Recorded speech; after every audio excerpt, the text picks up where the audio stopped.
to make it profitable.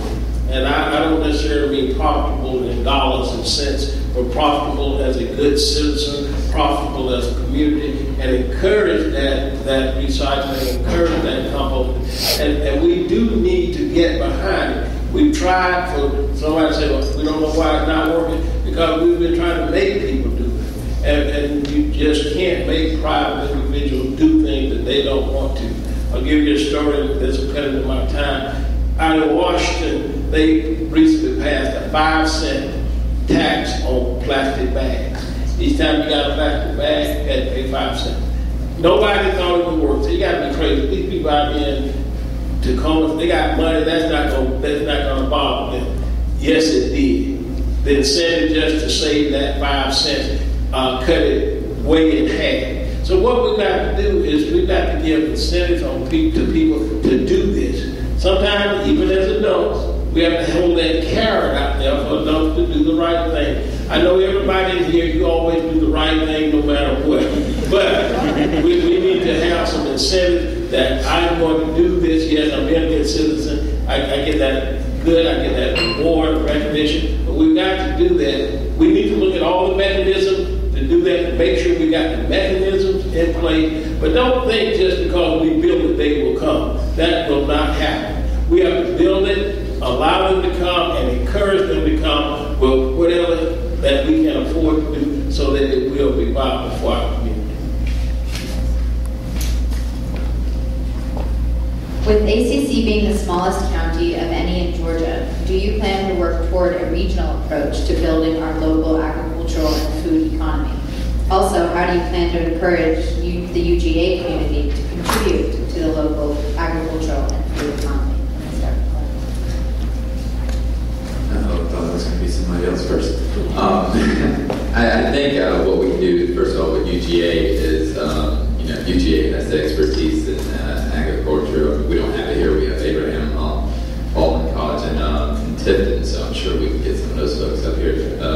And those professors that are here, located here, to help us with encouraging our surrounding counties to work together with us on increasing the amount of locally grown food and that amount of food actually staying in this community and being sold in our grocery stores here. So we're not using biofuels to ship it to another state, or using that as well to ship food into this region. So that's what I would do.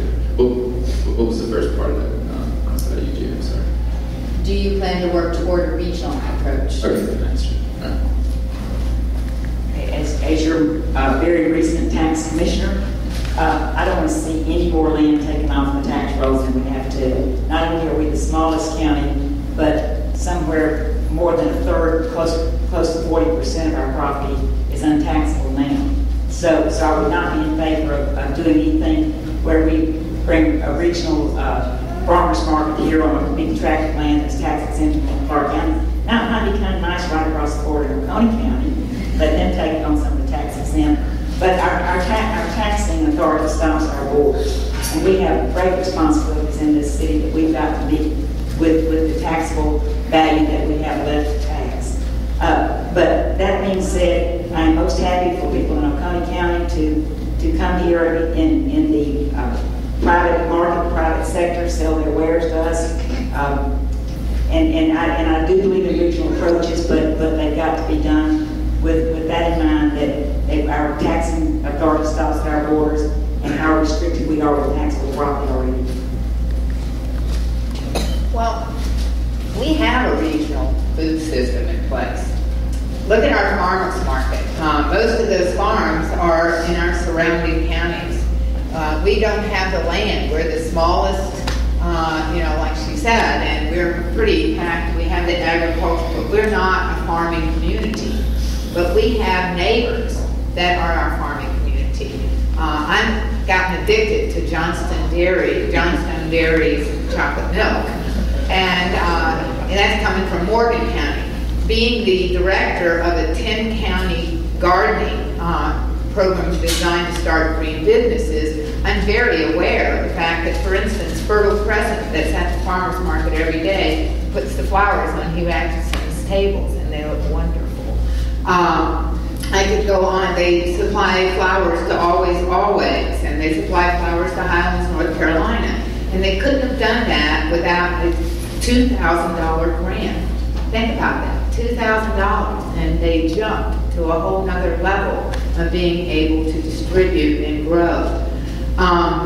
We are always going to have to be dependent on these surrounding rural counties with lots of land for both, from everything for, right now, our solid waste, our landfill, our reservoir. I mean, we are going to always be, I hope, the marketing center for our surrounding counties. I want people to come here and pay those sales tax. Because this is sales tax we're talking about. I don't think we're talking about property taxes right now. I think we're talking about sales tax. And that's an important part of what this community can be. We're the commerce center.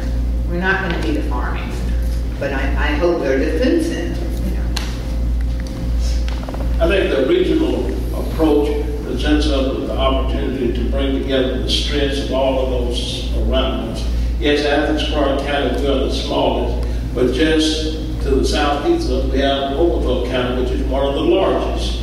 Each county has different strengths and different weaknesses. On a regional plan that's devised correctly, we can bring together all of those strengths and allow everyone within the region to draw from that and benefit mutually from that. It will take a well-crafted proposal, but I think with all the players at the table, we can do that.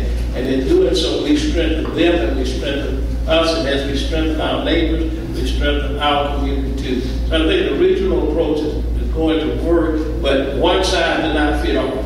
So we've got to come up with designing that in a regional manner by the players, and then we can do that. As far as the University of Georgia, they offer us expertise in so many areas that we are not taking advantage of. They actually have people over there that they try to farm out to individuals that they need to perform services in our community that will assist us in these areas, and we need to take advantage of that. Last year, UGA had a $2.5 billion impact on this community. You're not telling me there's not some way we can tap into that and help us to address some of the issues, especially on a regional basis where they reach beyond the boundaries of Athens, Clark County. They even have land that reaches beyond the boundaries of Athens, Clark County, all the way down to Wilkes County. So we need to look at that and come up with a workable regional plan that would do that and use the university expertise and, yes, some of their resources to develop this. Yeah, we definitely need a regional approach for our food system. Studies are showing that the average amount of miles that your food is traveling from seed to plate is 1,300 to 1,700 miles before you get it. You can drive to Mexico in 1,300 miles.